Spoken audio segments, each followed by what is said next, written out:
السلام عليكم ورحمة الله وبركاته. رجعنا في فيديو جديد. النهاردة بقى هنعمل الأكلة المصرية المشهورة، أشهر أكلة في القاهرة، يعني في مصر، في الكشري المصري. اسمه الكشري المصري. هيتكون من رز، شعرية، عدس بجبة. العدس معرفش ده الدول العربية بيسموه ايه، بس احنا بنسميه عدس بجبة. ودي مكرونة مقصوصة، مكرونة سباكيتي، وطماطم وبصل. البصل عندي بعافية شوية قليل، بس هو لو حبيتوا تكتروا. والبصل الابيض بيبقى احلى في الكشري، بيتكرمل كده وبيقرمش. ده لما بيقعد بيطرى شوية. البصل الاحمر ده فرق بين الاحمر والابيض، بس انا ما عنديش ابيض فهعمل احمر. ويلا مع بعض نشوف هنعمل ايه. هنجيب حلة ونحط فيها مية. المية لما تغلي هنسلق المكرونة. انا محضرة المية اهي، بتغلي ان شاء الله. اول ما تغلي هنحط حبة ملح، معلقة ملح كبيرة كده محترمة، ونسلق المكرونة فيها. نحط المكرونتين على بعض عادي. هنجيب حلة على النار وهنعمل مع بعض دلوقتي. هنحمر البصل.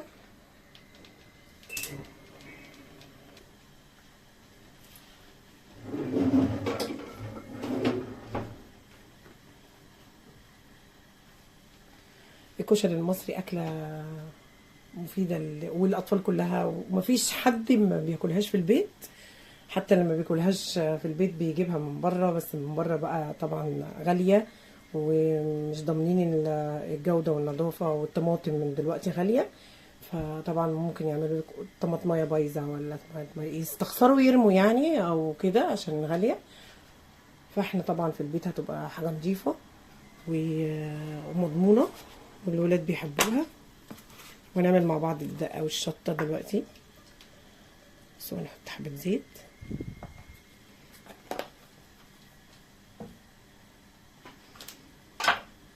وهنحط البصل. بس حاجه اقلب اهو.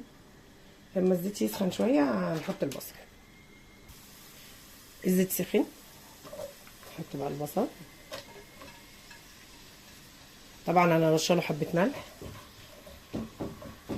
احنا بقى عايزين البصل ده يتكرمل، ونروح مخرجينه ونحط ميه، ونحط العدس يتسلق في نفس الحله.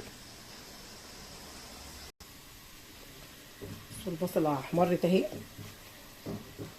هنبتدي شويه دقيقه واحده بس واطلعها.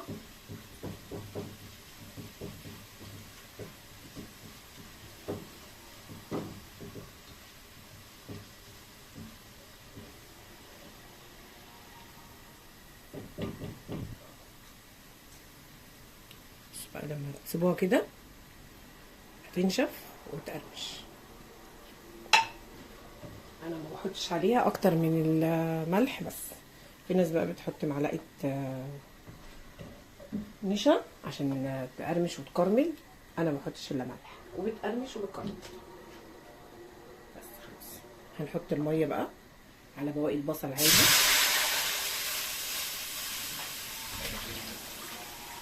علشان نحط العدس يتسلق.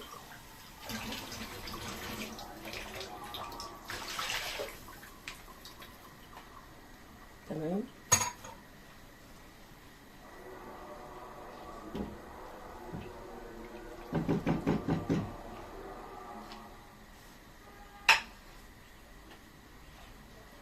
هنا انا غاسله الرز، انا غاسله العدس، وكنت نقعاه شويه عبال ما اعمل البصله. اهو بقى قشطه، ونقيناه طبعا ما فيهوش اي حاجه، وغسلناه. هنصفيه بقى ونحطه يتسلق. هنحط العدس بقى عادي من غير ما الميه تغلي ولا حاجه. في ناس بتستنى اما الميه تغلي، انا لا. هي كده كده هيفضل منقوع شويه عبال ما الميه تغلي، يستوي بسرعه. كده بنسرع في سواه يعني، فاهمين؟ بس كده لما العدس يستوي هكون محمره الشعريه. حمر بقى الشعريه واحط الرز والشعريه، وهوريكم وانا بعملها ان شاء الله. خليكم معايا بس واحده واحده. ميه المكرونه غليت اهي. هنحط بقى ايه؟ ملح،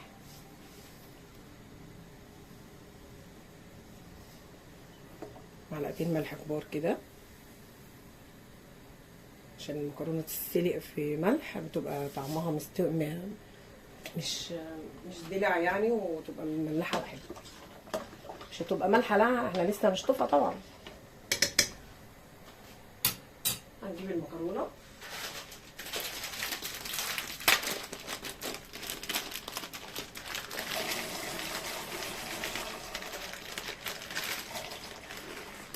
مش عايزه اعمل المكرونه كلها.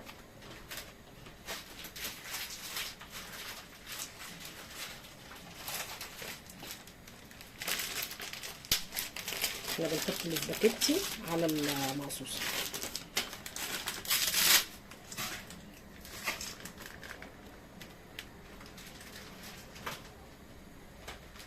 ونقلب بقى المكرونه.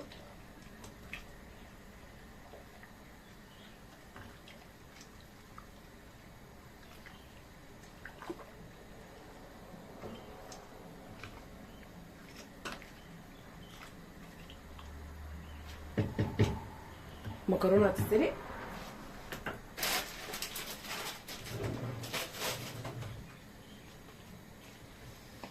عبال المكرونه ما تتسلق والعدس يستوي هنعمل الصلصه.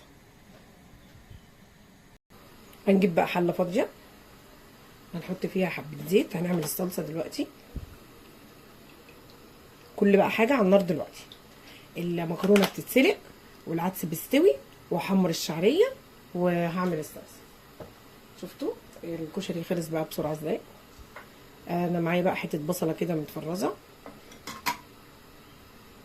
وتومه، بس اما افك البصلايه عشان التومه ما تتحرقش هفك البصله كده من التلج اللي فيها وتبتدي تتشوح، وبعد كده احط التوم، وبعد كده هحط الطماطم. خلاص كده الصلصه ايه برضه هتتعمل. وهنحمر الشعريه على النار التانيه.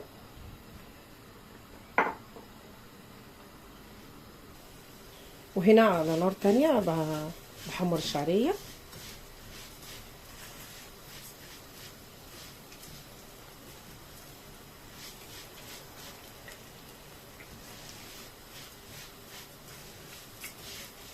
لما الكشري تعلقوا عليه يعني واحده عندها 5 عيون او 4 عيون، كل عين هتحطي حاجه. انا حاطه المكرونه على عين، والمحمر الشعريه على عين، والعدس بيتسلق على العين التانية، والصلصه اخر حاجه بتتعمل. خلاص كده الكشري بالنسبه لي خلاص. لو حمرت الشعريه والعدس استوى هسقطهم، وهسقط الرز، اكون غاسله الرز واسقطه هوريكم برده. وكده الكشري اسهل منه مفيش. في ناس بتستصعبه شويه عشان هو كذا حاجه، بس والله العظيم اكله بسيطه وحلوه وبتاكل. بس بقى هنعمل الشطه والدقه. هوريكم بتعملوا الدقه ازاي، برضو بعملها ازاي، انا بعملها يعني ازاي.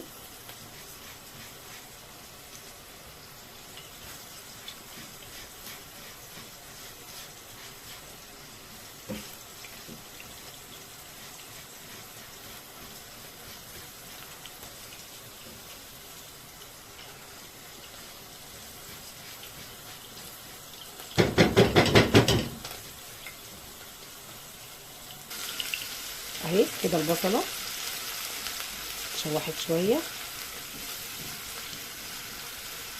فك التلج بتاعها.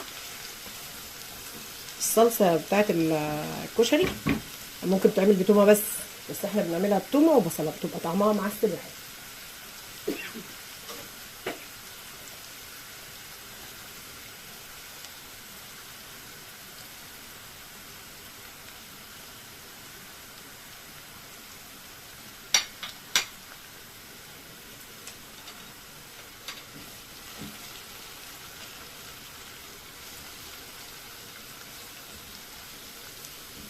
المرحله دي احط التوم.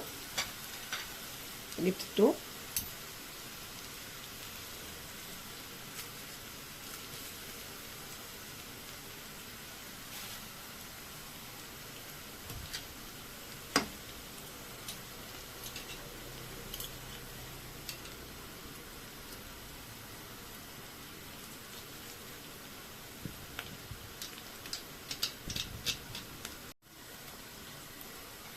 ورسنا فص توم.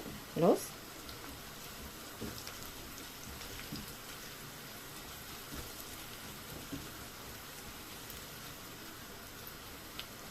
مع البصله.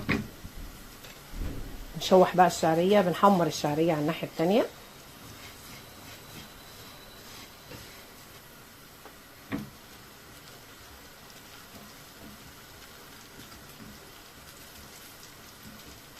انا طبعا عصر الطماطم محضراها، ولما تعملوا اكل وتحضروا الحاجه بتبقى سهله وبسيطه. يعني انا قطعت البصل وبعدين ضربت الطماطم وحضرت بقى الرز والمكرونه والعدس وكله، وبعدين ابتديت بقى في الوصفه. يا رب الوصفه تكون سهله واكون اقدر اوصل لكم، والبنات المبتدئه يا رب تتعلم مني واكون بفيد يا رب كل الناس. ما تنسوش تصلوا على النبي يا جماعه، اللهم صل وسلم وبارك على سيدنا محمد. كده بقى هنحط الطماطم. بسم الله.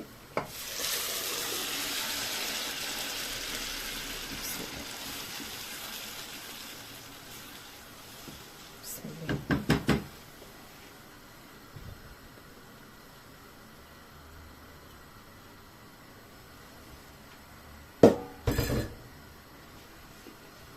كده الطماطم تتسبك، وكده خلاص الكشري بتاعنا. هنصفي بقى المكرونه كده استلقت.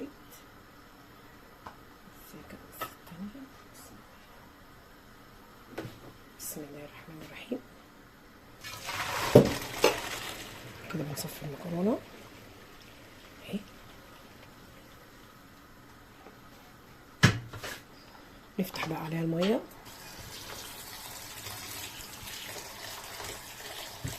انا بحب المكرونه ما تستويش على الاخر، المكرونه تبقى بتقطم كده وتبقى حلوه، ما بتبقاش معجنه كده. شطفنا المكرونه كويس جدا، مفيهاش اي نشا. بصوا بقت مفرفطه ازاي.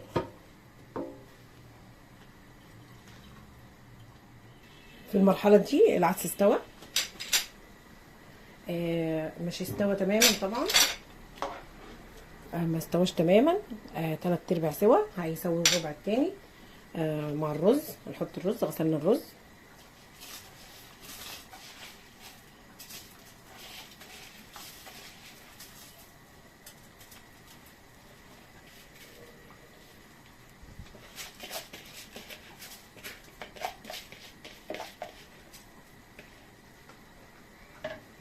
وهنحط الشعريه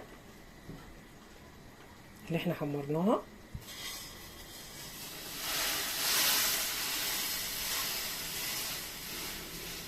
احنا بنحب الشعريه كتيره.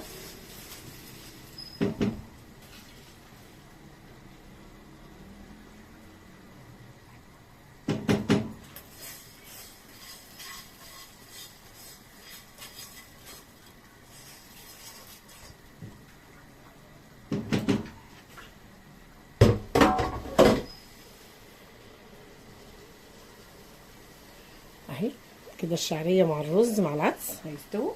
الميه كده كويسه، بس هندي ملح.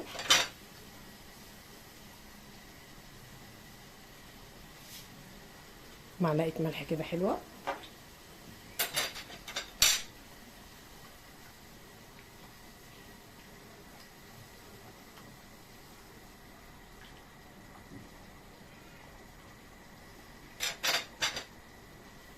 هندوق الملح بتاعه. عايز سنه صغيره، او اللي بيحب الاكل بقى دلع مش حايق قوي ما يحطش. اول ما يتشرب هنوطي عليه. وكده الكشري الرز استوى والمكرونه استلقت والتسبيكه الطماطم على النار الصلصه. خلاص هنعمل بقى مع بعض الدقه. الرز هنغطي عليه. اول ما يتشرب هنوطي عليه النار ونسيبه يستوي على نار هاديه. بعد ما نوطي عليه ربع ساعه تلت ساعه هنلاقيه استوى ان شاء الله. وبرده نبقى نقلبه ونشوفه. وعبال ما الصلصه تتسبك الطماطم هنعمل الدقه مع بعض. هنعمل مع بعض الدقه. هنحتاج توم،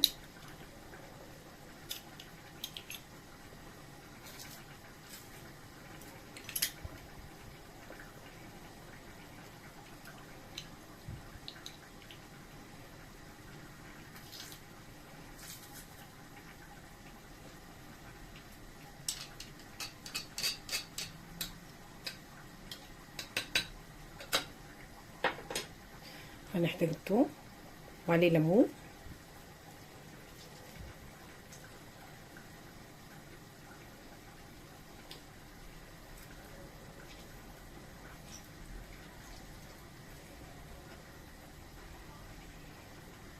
تمام، وحبه خل، حبه خل كده محترمين، شويه ميه،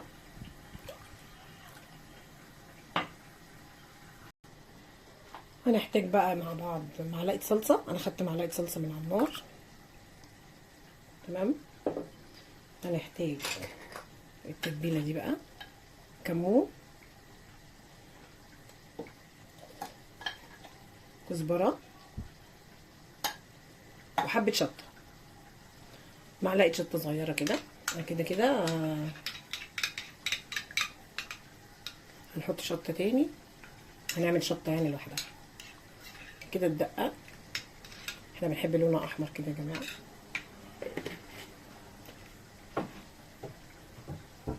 وهنحط حبه ملح،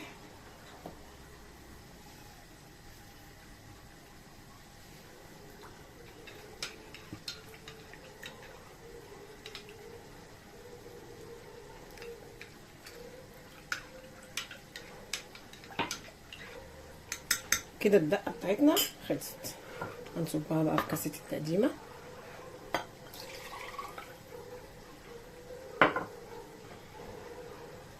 كده الدقه بتاعتنا خلصت. هنكمل بقى مع بعض ونشوف احنا بنغرف. بعد ما خلصنا الكشري انا وطيت على الرز والصلصه خلاص. اول ما تتسبك وتتقل شويه كده وتحيقوها تحطوا معلقه سكر، معلقه ملح، كمون كده خلاص. وتتقل شويه هنخففها بس بحبه ميه نرجعها. بعد ما تتسبك بتتقل قوي فبنديها كوبايه ميه ونحيق وخلاص، ونعمل الشطه وخلاص. هنحط حبه شطه عليهم حبه صلصه وخلاص. انا ما بعملش شطه زيت. واشوفكم بقى مع بعض. خليكم معايا وانا بقدم الطبق الجميل ده. والف هنا وشفا. ما تنسوش تدوسوا لايك واشتركوا في القناه عشان يوصل لكم كل جديد. وما تنسوش تصلوا على النبي. اللهم صل وسلم وبارك على سيدنا محمد وعلى اله وصحبه وسلم. كده خلص الكشري معانا وغرفناه اهو. الكشري بقى بيبقى من تحت والمكرونه فوق، والبصل بيسموه ايه، بيسموه في المحلات الورد تقريبا. ودي الدقه والشطه، عملنا شطه، ودي الصلصه. والف هنا وشفا. واشوفكم في فيديو جديد ان شاء الله مع اكلات مصريه سهله وبسيطه، والكشري المصري بقى وحلاوته. والسلام عليكم ورحمه الله وبركاته.